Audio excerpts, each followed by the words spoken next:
Hai semua, Assalamualaikum warahmatullahi wabarakatuh. Perkenalkan, saya Dea Regina Sartika, Prodi Perbankan Syariah dengan NIM 2120603155.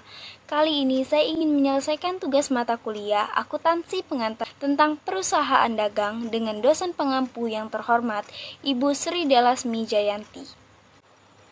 Yang pertama adalah pengertian dari perusahaan dagang. Perusahaan dagang adalah perusahaan yang membeli, menyimpan, dan menjual kembali barang dagang tanpa memberikan nilai tambah. Masuk nilai tambah di sini adalah mengolah kembali atau mengubah bentuk sifat barang sehingga mempunyai nilai jual yang tinggi. Yang kedua adalah karakteristik dan ciri-ciri dari perusahaan dagang. Perusahaan dagang memiliki 3 karakteristik khas, yaitu 1. Kegiatannya membeli barang, menyimpan, dan menjual kembali. Yang kedua, tidak ada proses produksi terhadap barang yang dijual. Yang ketiga, keuntungan diperoleh dari penjualan dikurang pembelian plus biaya operasional.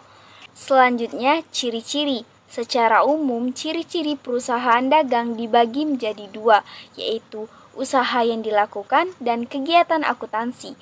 Usaha yang dilakukan berarti perusahaan dagang membeli barang dagang dan menjualnya tanpa mengelola.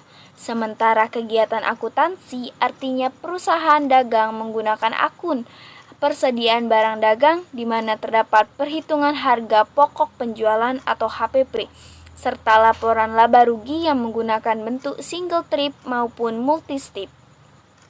Yang ketiga adalah jenis-jenis perusahaan dagang. Secara garis besar, perusahaan dagang dibagi menjadi 2 jenis, yaitu 1. Jenis-jenis perusahaan dagang berdasarkan produk yang diperdayakan. Yang pertama adalah perusahaan dagang barang produksi, yang artinya perusahaan memperdagangkan produk berupa bahan baku atau raw material sebagai bahan dasar pembuatan produk atau alat-alat produksi untuk menghasilkan produk lain. Contohnya seperti kayu gelondongan dan mesin bubut. Yang kedua adalah perusahaan dagang barang jadi, yang artinya perusahaan memperdagangkan produk akhir dari barang yang siap dikonsumsi, contohnya seperti ransel, pakaian, dan juga kulkas. Yang kedua, jenis-jenis perusahaan dagang berdasarkan macam konsumen yang terlibat. Yang pertama ada perusahaan dagang besar atau wholesaler, di mana perusahaan yang secara langsung membeli produk dari pabrik dengan jumlah besar dan dijual dalam volume yang besar pula, contohnya pedagang grosir. Yang kedua ada perusahaan dagang perantara atau middleman, yang artinya perusahaan yang membeli dalam partai besar untuk dijual kembali ke pengecer dalam jumlah sedang, contohnya pedagang subgrosir.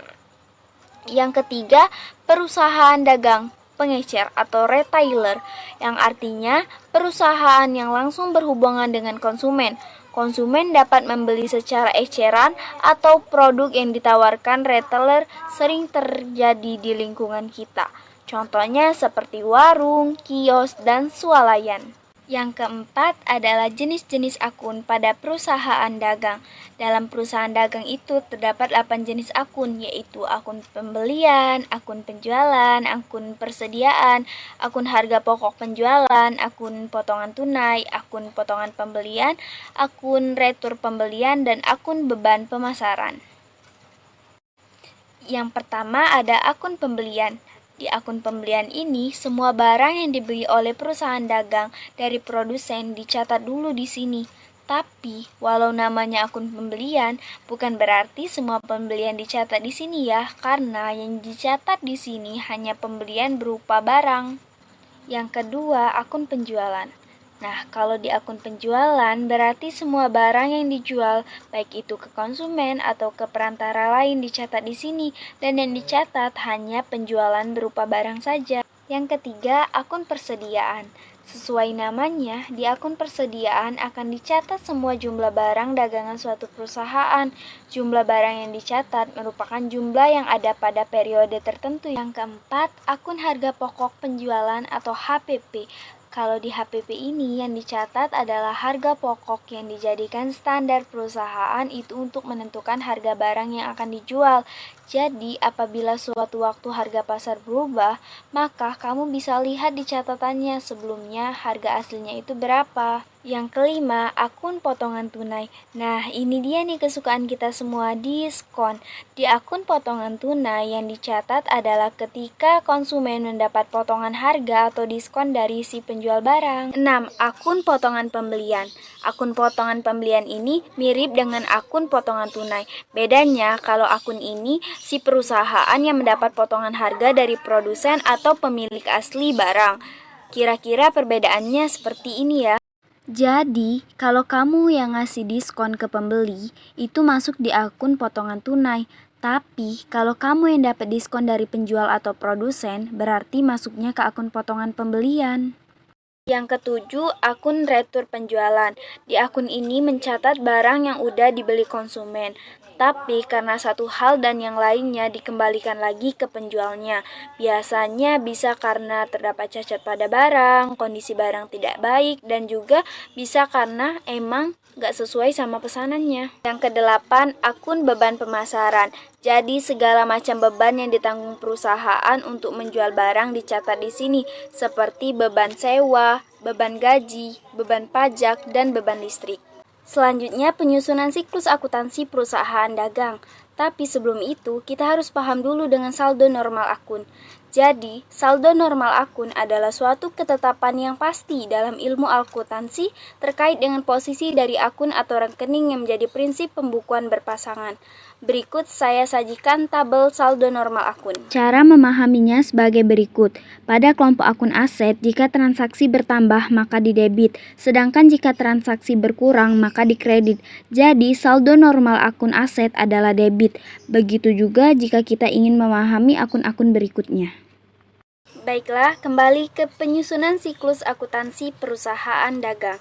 Siklus akuntansi perusahaan dagang adalah proses membuat laporan keuangan perusahaan dagang pada periode tertentu. Yang pertama adalah mencatat transaksi di jurnal umum. Mencatat semua transaksi di jurnal umum adalah langkah pertama dalam siklus akuntansi dan digunakan untuk mencatat semua transaksi bisnis dan peristiwa dalam sistem akuntansi. Misalnya, ketika perusahaan membelanjakan kas untuk membeli kendaraan baru, maka akun kas akan berkurang dan dikredit, serta akun kendaraan bertambah akan didebit. 2. Mencatat di buku besar pembantu. Akun buku besar mengkategorikan perubahan atau debit dan kredit ini ke dalam akun tertentu sehingga manajemen dapat memiliki informasi yang berguna untuk tujuan penganggaran dan kinerja. Yang ketiga, membuat neraca saldo yang belum disesuaikan. Neraca saldo yang belum disesuaikan adalah daftar semua akun bisnis yang akan muncul di laporan keuangan sebelum entry jurnal penyesuaian akhir tahun dibuat. Yang keempat, jurnal penyesuaian. Jurnal penyesuaian adalah entry jurnal yang dibuat pada akhir periode untuk mengkoreksi akun sebelum laporan keuangan disusun. Ada 3 jenis entry jurnal penyesuaian. 1. Pembayaran di muka, 2. Akrual, dan ketiga pengeluaran non-tunai. Yang kelima, neraca saldo telah disesuaikan. Neraca saldo setelah penyesuaian adalah daftar semua akun perusahaan yang akan muncul pada laporan keuangan setelah jurnal penyesuaian akhir tahun dibuat. Yang keenam, membuat laporan keuangan. Menyiapkan laporan keuangan umum, termasuk neraca, laporan laba rugi, laporan laba ditahan, dan laporan arus kas, adalah hal yang penting dalam siklus akuntansi karena merupakan tujuan dari akuntansi keuangan. Yang ketujuh, membuat laporan kerja akuntansi.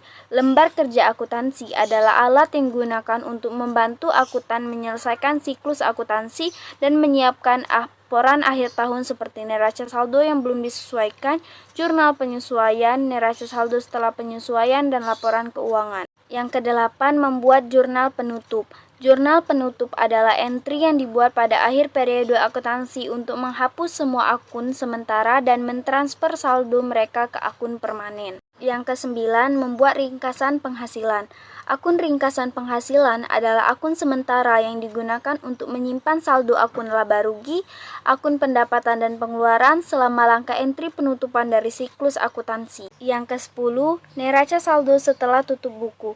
Neraca saldo setelah tutup buku adalah daftar semua akun dan saldo mereka setelah entry penutupan telah dijurnal dan diposting ke buku besar. Yang ke-11, membuat jurnal pembalik.